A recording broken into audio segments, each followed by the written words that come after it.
اگر آپ پاکستانی ہیں تو آپ کو یہ خبر سن کر ضرور حیرت ہوگی کہ عراق نے IMF کے تمام قرضوں کی مکمل ادائیگی کر دی ہے۔ یعنی عراق جیسے تلنگے ملک پر اب IMF کا کوئی قرضہ باقی نہیں ہے۔ اور دوسری جانب 25 فروری 2024 کو روزنامہ جنگ میں پاکستان اور IMF کے قرضے کے حوالے سے ایک آرٹیکل چھپا۔ اس آرٹیکل کی کہانی یہ بات آپ کو ضرور سمجھا دے گی کہ آخر عراق جیسا ایک غریب، جنگ زدہ، بھوک سے اٹا ہوا اور تلنگا ترین ملک IMF کا قرضہ کیسے اتار گیا اور ہم آج تک اس دلدل میں کیوں پھنسے ہوئے ہیں۔ مگر اس سے پہلے آپ نے کمنٹ سیکشن میں یہ ضرور بتا دینا ہے کہ آپ کے نزدیک پاکستان کی معاشی اور سیاسی تباہی کا سب سے بڑا ذمہ دار کون ہے۔ کمنٹ سیکشن میں اپنی قیمتی رائے کا اظہار ضرور کیجیے گا۔ میں ہوں شکیل حیدر اور آپ دیکھ رہے ہیں آپ کا پسندیدہ channel Bhakkar network videos. ناظرین گرامی، اس اہم ترین آرٹیکل پر جانے سے پہلے آپ عراق کی IMF کے چنگل سے نکلنے کی کہانی عراقی وزیر اعظم کے مالیاتی مشیر مظہر صالح کی زبانی سنیں۔ ان کے بارے میں جو خبر سامنے آئی اس میں بتایا گیا کہ عرب میڈیا کے مطابق عراقی وزیر اعظم کے مالیاتی مشیر مظہر صالح نے وضاحت کی ہے کہ IMF نے ماضی میں عراق کو متعدد قرضے فراہم کیے تھے۔ ان قرضوں کی کل مالیت $8 بلین سے کم تھی۔ ان قرضوں کا مقصد عراق میں مائکرو اکنامک استحکام اور مالیاتی اصطلاحات کی حمایت کرنا تھا۔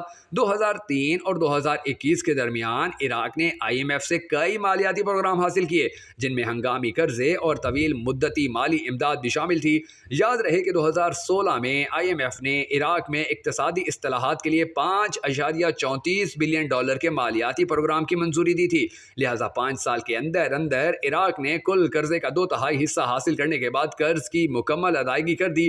یہ تو ہو گئی عراق کی کہانی۔ اب آپ پاکستان کے حالات اس آرٹیکل میں دیکھیے کہ جس میں لکھا ہے کہ پاکستانی حکومت عالمی مالیاتی فنڈ یعنی IMF سے کم از کم $6 ملین قرض حاصل کرنا چاہتی ہے۔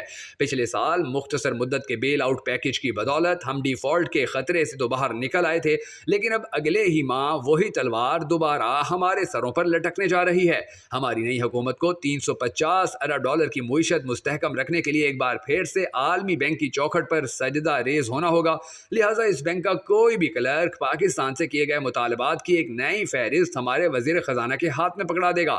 ابھی 6 ماہ پہلے ہی ہم نے IMF کے کہنے پر سود کی شرحوں میں اضافہ اور پیٹرول، بجلی اور گیس کی قیمتیں بڑھائی تھیں۔ ابھی پھر ہمارے لیے نئے مطالبات تیار ہیں۔ IMF کی ڈائریکٹر کمیونیکیشن نے کہا ہے کہ ہم پاکستان میں میکرو اکنامک استحکام کو یقینی بنانے کے لیے نئی حکومت کے ساتھ پالیسیوں پر کام کرنے کے منتظر ہیں۔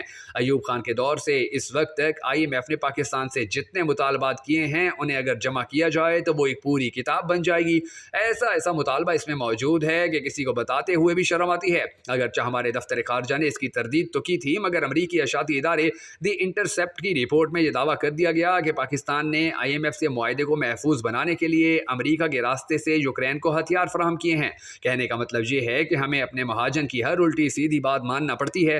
یہ $130 ارب کا ایسا معاملہ تھا کہ جسے ہماری اشرافیہ پوری طرح ڈکار گئی۔ آج تک IMF کے جتنے بھی مطالبات سامنے آئے ہیں ان سے پاکستان کے غریب لوگ تکلیف میں گئے، جبکہ آج تک امیروں پر زیادہ ٹیکس لگانے کا کوئی بھی مطالبہ IMF کی لسٹوں میں شامل نہیں ہے۔ لہٰذا پہلی بار عمران خان نے قوم کے نمائندے کے طور پر انہیں خط لکھا کہ جس حکومت کو آپ فنڈ فراہم کرنے والے ہیں یہ عوام کی نمائندہ تو ہے ہی نہیں، سو کل کلا کو اس قرض کی واپسی بہت مشکل ہو جائے گی۔ آپ اس قرض کی ادائیگی کو پاکستان میں الیکشن کے آزادانہ آڈٹ سے مشروط کریں۔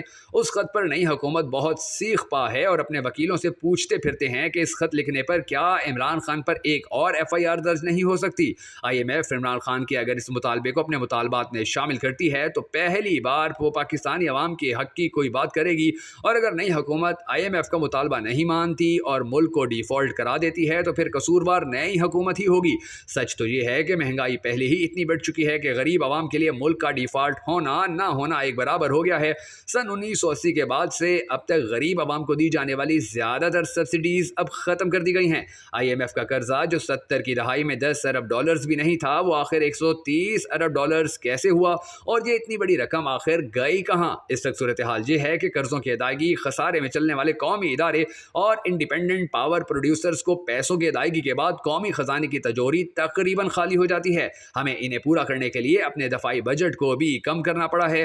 1980 کی دہائی میں جب عالمی مالیاتی اداروں کے کہنے پر نیو لبرل معاشی پالیسی شروع کی گئی تھی تو کہا گیا تھا کہ سرکاری اداروں کو بیچ کر قرض ادا کیا جائے گا اور ان اداروں پر خرچ ہونے والے پیسے کو عوامی فلاح پر لگایا جائے گا۔ لیکن آج بھی پاکستان میں 80% کے قریب لوگوں کو پینے کا صاف پانی تک میسر میسر نہیں ہے۔ ہمارے 2.5 کروڑ کے قریب بچے سکول سے باہر ہیں۔ 44% بچوں کے مناسب خوراک کی عدم دستیابی کی وجہ سے قد نہیں بڑھ پا رہے ہیں اور 6 کروڑ سے زیادہ افراد غربت کی سطح سے نیچے زندگی بسر کر رہے ہیں۔ اس ظلم کی ذمہ دار IMF نہیں بلکہ وہ لوگ ہیں کہ جنہوں نے قرض کی اس رقم کا استعمال کیا۔ 2002 کی بات ہے کہ برازیل نے اپنے قرضوں کی وجہ سے ڈیفالٹ ہونے سے پہلے IMF کا قرض حاصل کیا تھا۔ اس طرح انہوں نے اپنی معیشت کو کامیابی کے ساتھ بحال کر لیا۔ یقین کیجئے کہ اس ملک نے 2 سال پہلے ہی اپنا تمام قرضہ ادا کر دیا تھا۔ پاکستان میں ہر حکومت نے جتنا ممکن تھا اتنا ہی قرضہ لیا، مگر وہ قرضہ کہاں خرچ کیا گیا اس کا کوئی بایو ڈیٹا کہیں بھی موجود نہیں ہے۔ ہمیں بس اتنا پتا ہے کہ ہمارے اخراجات تقریباً 15 ٹریلین روپے جبکہ حکومت کی آمدنی صرف 10 ٹریلین روپے ہے۔ ہماری ہر نئی حکومت کو ہر سال تقریباً 5 ٹریلین پاکستانی روپے کی کمی کا مداوع کرنا ہوتا ہے، لہٰذا قرضہ در قرضہ لینا ہماری مجبوری بنتا چلا جا رہا ہے۔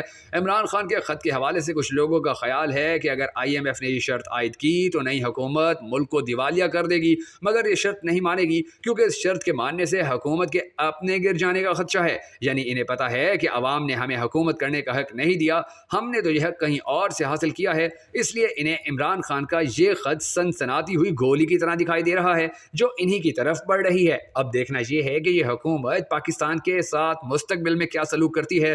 دوستو، اگر آپ کو ہماری یہ ویڈیو پسند آئی ہو تو ہمیں سپورٹ کرنے کے لیے بھکن نیٹ ورک ویڈیوز کی اس ویڈیو کو لائک اور شیئر ضرور کر دیجیے گا۔